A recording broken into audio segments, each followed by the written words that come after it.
जय श्री राम। ज्ञान पथ के पथ, एक सीख एक संदेश में आप सभी लोगों का स्वागत है। मित्रों, एक छोटी सी कहावत का कितना बड़ा संदेश रहता है।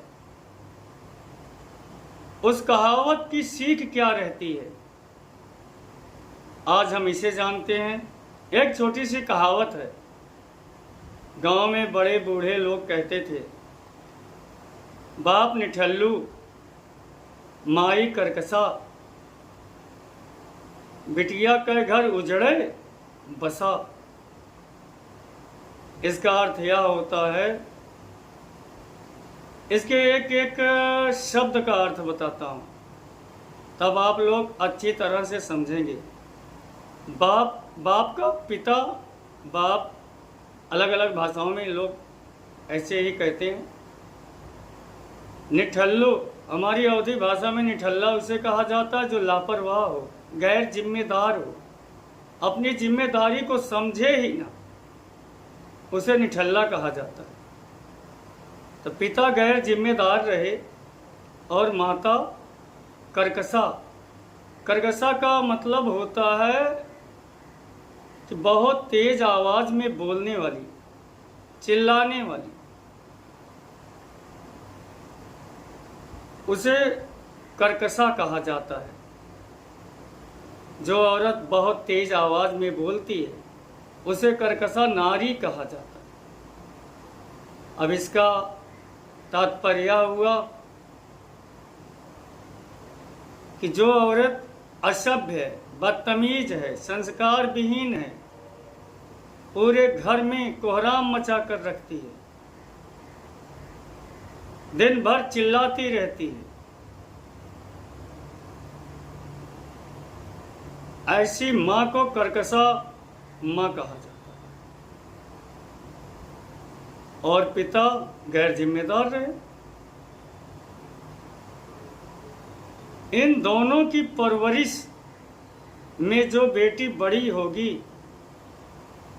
या जिस बेटी का पालन पोषण किया जाएगा, वह बेटी अपने माँ और बाप के ही गुणों को आत्मसात कर लेगी और लापरवाह भी हो जाएगी, गैर जिम्मेदार भी हो जाएगी, चिल्लाकर बोलने भी लगेगी, असभ्य भी रहेगी, संस्कार विहीन भी रहेगी।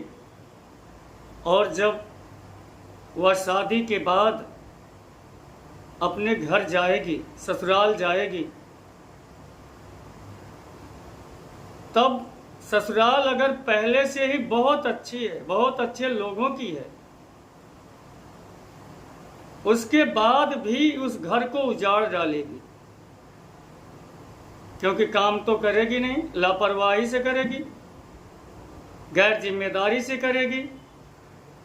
उसकी गलतियों पर कोई बोलेगा तो चिल्ला करके पूरे घर में कोहराम मचा देगी और अपने घर को जो पहले से बसा है उसे उजाड़ डालेगी और अपने वैवाहिक जीवन की सुख शांति सबको तहेश नहेश कर डालती है और दुखी हो जाएगी।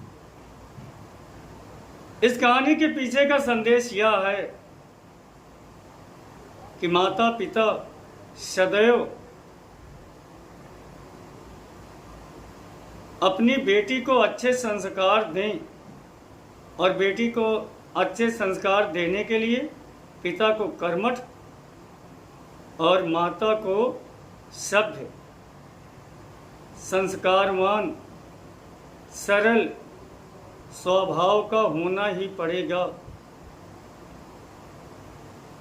जिस बेटी के माँ बाप बहुत अच्छे हैं, पिता कर्मशील है, बहुत कर्मठ है, दिन भर मेहनत करता है, और माता सरल स्वभाव की है, मृदुभाषी है, मीठा बोलती है, संस्कारवान है, सभ्य है,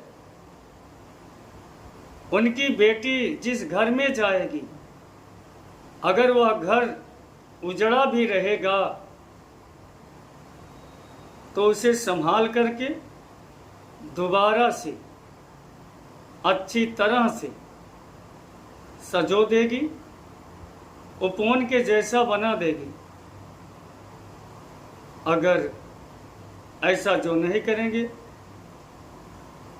उनकी बेटी अपने घर को उजाड़ करके स्वयं बर्बाद कर लेगी और जीवन भर दुखी रहेगी। यह छोटी सी कहावत यही सीख देती है, यही संदेश देती है। मुझे आशा है इस कहावत के पीछे का संदेश आप लोगों को ज़रूर पसंद आएगा।